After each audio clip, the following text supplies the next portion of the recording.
If you want to export a virtual machine, it is no more involved than right-clicking the virtual machine in the Hyper-V Manager, choose Export, browse for the location, which could be a shared folder, could be a removable drive like a USB drive.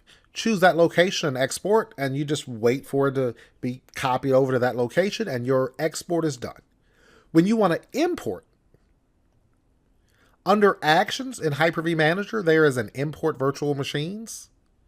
In the wizard here, it will ask you to browse for the location that contains your virtual machine. So again, you could browse to a shared folder.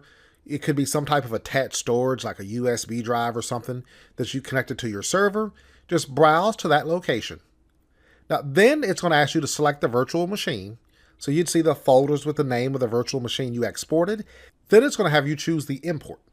Those are the import types we just discussed. If I want to register the virtual machine in place, restore the virtual machine, or copy the virtual machine, those would be the three import types we have.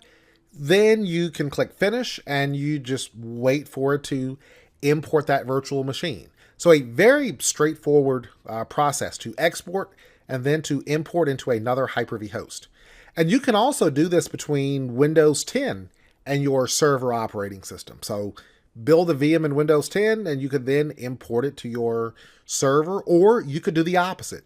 Build it in server and import it into a Windows 10 operating system.